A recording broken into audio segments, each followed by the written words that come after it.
Most of the dissident groups have been operating in different parts of Northern Ireland, and we never expected a bomb in Omagh. I just think I'm numbed, I'm saddened. I think I just state of shock. I'm not angry at the moment, no, I'm not angry. I'm just saddened. Mr. McLaughlin, mass murder was committed here, a gross crime. What will Sinn Fein do to help track down the killers? I think we have played a role and we will continue to play a role in attempting to... What role will that be, Mr. McLaughlin? Will you be able to provide any names? Well, I would appreciate the chance to explain. It's important that I reiterate my words of condemnation. I'm stunned by what has happened here. I think the group involved need to reflect on the enormity of what they have done, and they need to stop. We constructed a political dialogue that gives us the only chance of a peaceful and successful future in Northern Ireland. And even now, we have got to continue on that path.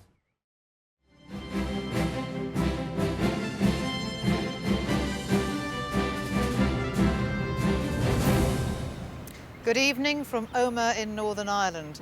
28 people were murdered here yesterday. Scores more are now maimed, and hundreds of lives will never be the same again. Today, the people of Omagh are beginning to cope with the consequences of yesterday's bombing and butchery. Tonight, the British Prime Minister, Tony Blair, meets his Irish counterpart, Bertie Ahern, in Belfast to discuss how to keep the peace process alive. And tomorrow, police chiefs from both sides of the Irish border will hold a special summit in an effort to hunt down the bombers. We'll be talking about the political implications and options. Should internment be reintroduced? Should the release of prisoners be postponed? But first, people have been coming to this spot all day to lay flowers or just to look at what until yesterday was the bustling heart of this market town. Krishnan Guru-Murthy has been talking to the people whose home this is. There doesn't seem to be anywhere to grieve. The place it happened is closed to all, even those who come to remember. Nobody's trying to make sense of it. There's none to be made. For no matter what references they may have had, what familiarity there was here with the brutality of violence, this has shocked them to their foundation. It's very hard to put words in to describe what actually has happened. You think of what sort of evil, what sort of things are going through people's mind to do that type of thing. I just find Omag's never been a divided town, and this, you know, it's ruined our wee town, really. Altogether, people we've known so well, good people. It's unbelievable. Unbelievable that it should have happened. Terrible. Will we ever see peace? To say there's a numbness over Omagh this evening doesn't do it justice. It's the kind of eerie quiet created from most people staying away and those on the streets being the curious and the reporters. And it belies the sheer horror that took place behind those barricades just 24 hours ago. My aunt, she's gone now to intensive care. I just hope she's going to come through this. She's in her 70s, maybe one of the older victims here. I know it's going to shorten her life, and that's such a sad waste of a good person.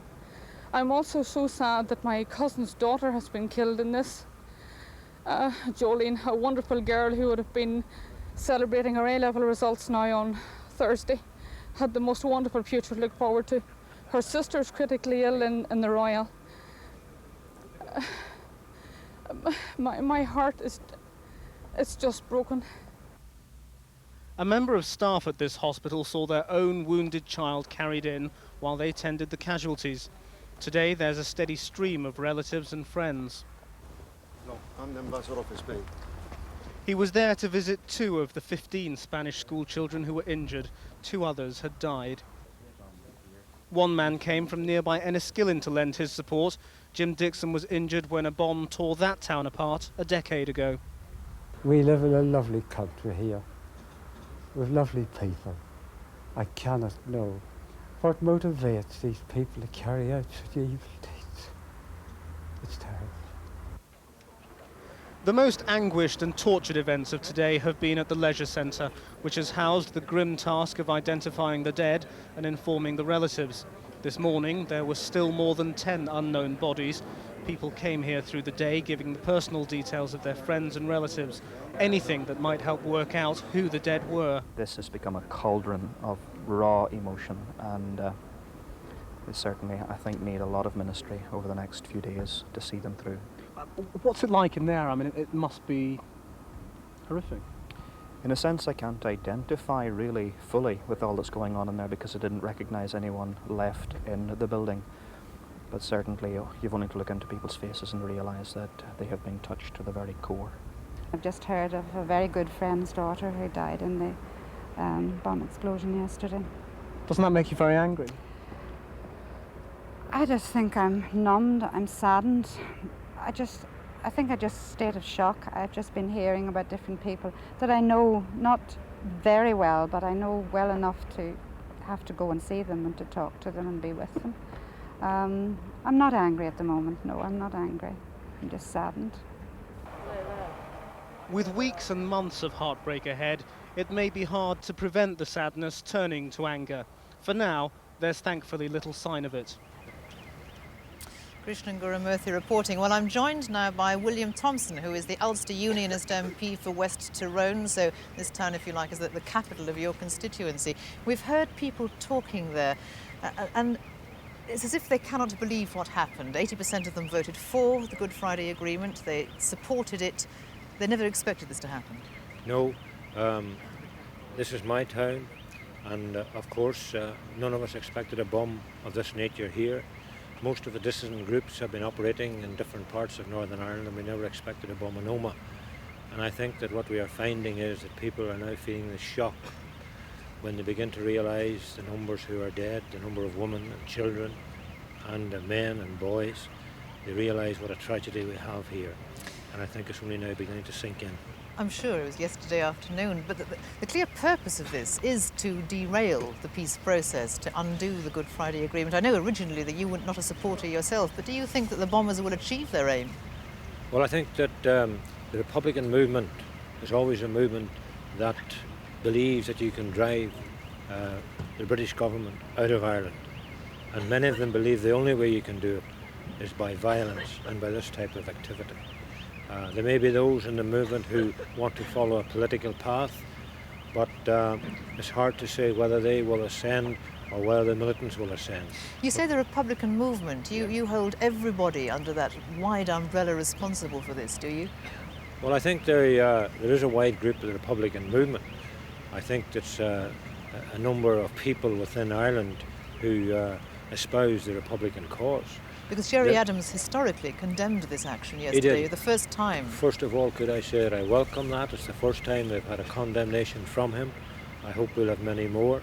What we want now is an apology for him that all that has gone in the past, and not only that, an assurance from him that as far as his organisation is concerned, the war is over.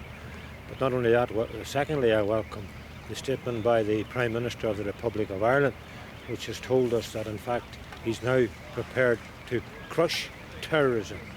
Now what I say is a pity he didn't say that 20 or 30 years ago. You used that phrase, the war is over. This is what we heard the Loyalist paramilitary group, the UVF, say a short time ago. There is now a real risk, is there not, that there may be retaliatory action from Loyalist paramilitaries. What would your message to them be? Well, I certainly hope that that is not the case. As far as I'm aware, there is no Protestant paramilitaries in this area. We don't want them. We don't want But they're in other areas, deaths. Mr. Thompson. They are in other areas. We don't want retaliation. We want no more murders. We want no more deaths. And we want no more scenes that we have seen in Omagh. William Thompson, thank you very much indeed. Thank you very much. So who are the killers? Who did this? The Irish government has pledged to crush the Republican dissident groups which it believes are responsible for planting the Omagh bomb. The Real IRA, as they call themselves, are the most active of the splinter groups opposed to the Good Friday Agreement. They've already planted car bombs in shopping streets. Now, tonight, the 32 County Sovereignty Group, which is associated with the so-called Real IRA, issued this statement. We are a political movement and not a military one. We reject categorically any suggestion that has been publicly made that our movement was responsible in any way. Somebody was responsible. Alex Thompson reports. Pattern for dissident IRA attacks was established by last September when a vehicle bomb blast happened in the town centre of Market Hill after a telephone warning. A mortar attack followed this, the Real IRA group saying it had split from the Provisionals because the Provisional IRA had called a ceasefire without a British declaration to withdraw from Northern Ireland. Earlier this month, another attack, a car bomb, £500, the same size as Omagh. Again, a purely civilian target, another high street, this time Banbridge. 35 people were injured despite a phone warning. The Real IRA clearly have the bomb engineering expertise of defecting provisionals, but gun attacks by the group are rare, suggesting a lack of small arms and personnel. Security sources estimate their strength at around 150 active members, disillusioned at the provisionals. The group's political wing is the 32 County Sovereignty Committee. Members like Bernadette Sands McKevitt, sister of the provisional hunger striker Bobby Sands, they say they've no links with violence but disagree with Sinn Féin's peace strategy. I feel they're very genuine people in that they have, in their own way, attempted to do whatever they felt was necessary. And I recognise that commitment, and I know they have invested a lot of their lives in that. But at the same time, I feel in this particular instance, this strategy, they have made a monumental error. And rather than bring about an end, it's only more or less going to prolong the conflict in our country. Newton Hamilton, Portadown and Moira, like Omagh, have all seen car bomb explosions this year. The INLA and the Continuity Army Council are also involved in violence, but the INLA are believed to be considering a ceasefire, and the CAC will likely be absorbed into the Real IRA group. These blasts underline the difficulties in decommissioning weapons, since the bulk of them were caused by homemade fertiliser-based explosive. Alex Thompson. Well, joining me now from Londonderry is the National Chairman of Sinn Fein, Mitchel McLaughlin. Mr McLaughlin, mass murder was committed here, a gross crime. What will Sinn Fein do to help Detective Chief Superintendent Eric Anderson track down the killers? Well, clearly there will be the security response. Sinn Féin has always argued that the situation we have had in our society for so long has itself been the consequence of political failure. I think we have played a role, and we will continue to play a role in attempting to... What role will that be, Mr McLaughlin? Will you be able to provide any names? Well, I would appreciate the chance to explain our role. Our role will be to demonstrate with the other parties that there is now a viable alternative to political violence. And remember, even though they're very, very dangerous people, we are talking about a very small and unrepresentative grouping. Do you know who they are, Mr McLaughlin? I think when you say they are a small grouping, do you know who these people are? I think your film actually indicated very clearly that the Garda Síochána and the RUC know who are the leaderships of the people who call themselves the Real IRA. The difficulty for all is that they have unfortunately attracted some new recruits, people who are unknown and who obviously escaped the very intensive surveillance that group is subjected to on both sides of the border. Well, indeed, but you will be able to give what names you can to Special Branch. Well, I'm making it clear that if the RUC and the special branch of the RUC and the special branch of the Garda Síochána don't know who these people are, then it has to be obvious that Sinn Féin don't know either. Do you accept that the 32 County Sovereignty Group had nothing to do with what happened here yesterday? Well, there has been speculation, and certainly there are views on the ground, and I was in Omagh until quite late yesterday evening. I would very much call on whoever was responsible to accept responsibility for their actions and end the speculation, and let us focus on the motives and the intentions of those who actually carried out that attack that killed and injured so many people. Yesterday, Gerry Adams did something historic. He condemned an action by presumed a Republican group. Will you now make a further historic action and make a significant step towards decommissioning? I don't know how many times I have to repeat this, and I think journalists like you need to be better informed because you mislead so many in the public opinion. Sinn Fein doesn't have any weapons. It's as clear as that. If we had weapons, we'd be under arrest and we'd be in prison. Now, we will use our influence. We will certainly make that influence available to the peace process, but asking us silly, asinine questions while people are being killed does no service to the peace process. I didn't say that you had weapons. I said that you could make a significant step towards decommissioning. I know that Sinn Fein does not have weapons, but you know who does have weapons.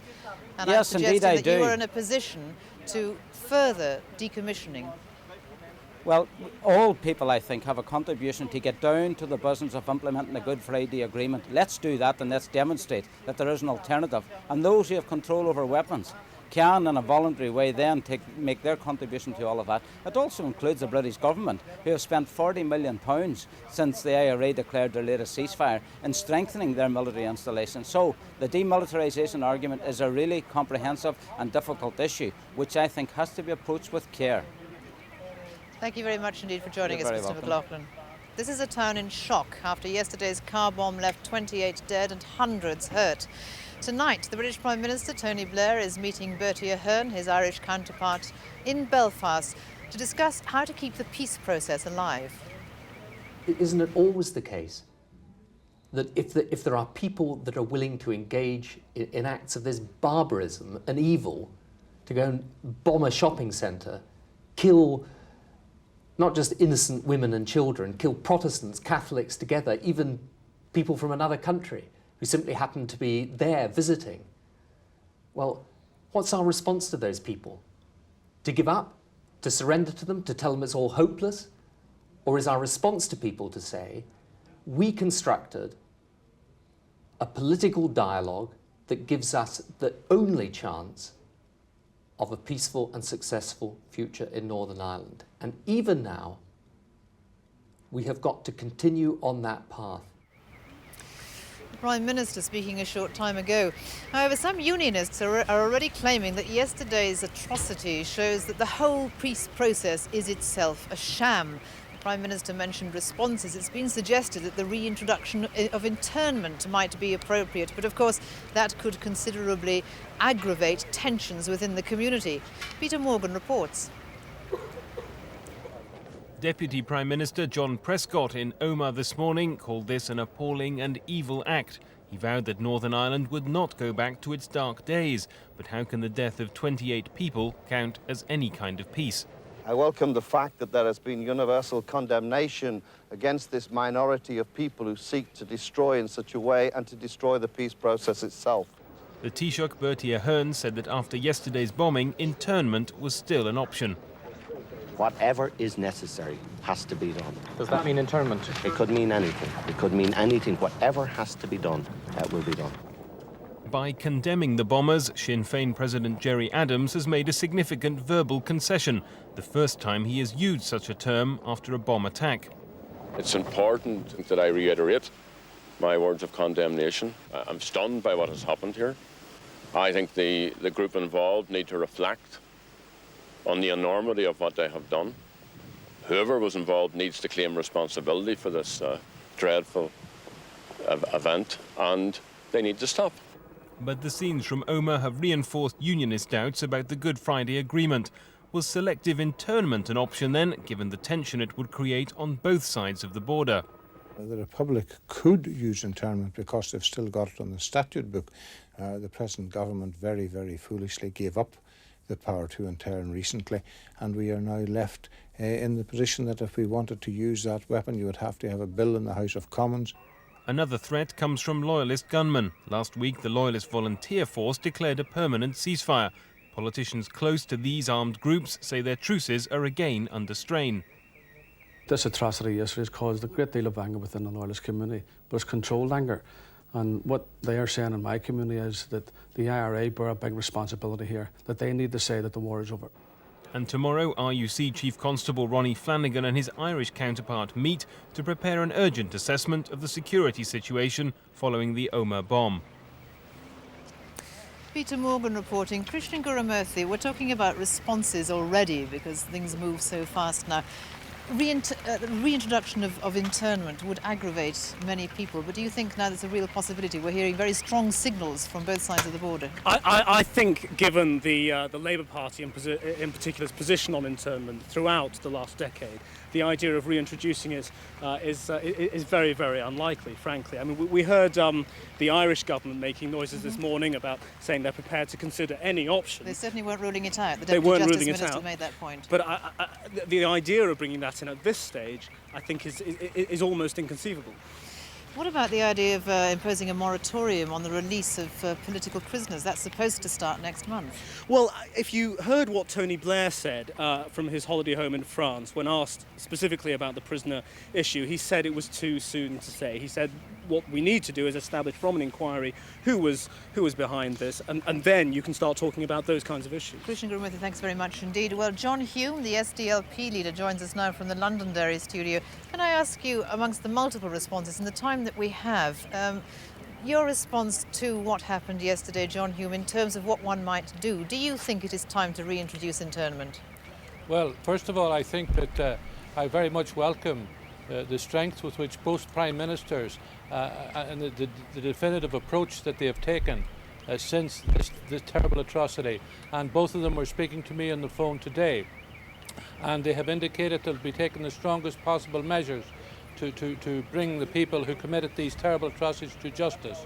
And my view is that any member of the public who has anything that can help the authorities to bring these people to justice should do so. And whatever steps the two governments decide is necessary should have the support of all sections of the people. So in your view, I mean, the two governments, as you say, will make a decision, but would you support the reintroduction of internment? Well, what I am prepared to support, given that the intelligence is available to both governments and to both sets of securities, that they have the fullest information, and therefore they are in the best position to take the best possible decision as to how to deal with this, and whatever decision they take should have the support of everyone. And again, already people are talking about possibly a moratorium on the release of political prisoners, which is due to start next month. Your view? Well, my view is that the people who planted this terrible bomb, their objective is to destroy the agreement. There's no way they should be allowed to destroy the agreement in any shape, form or fashion. In effect, both governments and all parties should stand shoulder to shoulder behind the agreement and implement all aspects of that agreement and not allow themselves to be knocked off course by these terrible bombers. So you don't want to see any change in that particular confidence-building measure. You want to see the political prisoners released according to the current timetable. There should be no change in the agreement because that's what these people who plant these bombs want. And then if there's changes of particular direction, they will argue and argue. The real answer is that they shouldn't be allowed in any shape or form to change what the people of Ireland, North and South, have voted for overwhelmingly. And we should be standing fully behind democracy by standing fully behind that agreement that has been endorsed by the people. We must leave it there. Mr. Hume, thank you. Thank you. This town has been violated and now comes the mourning. It remains to be seen whether what happened yesterday will serve as an epitaph for the whole peace process. From Omagh in Northern Ireland, good night.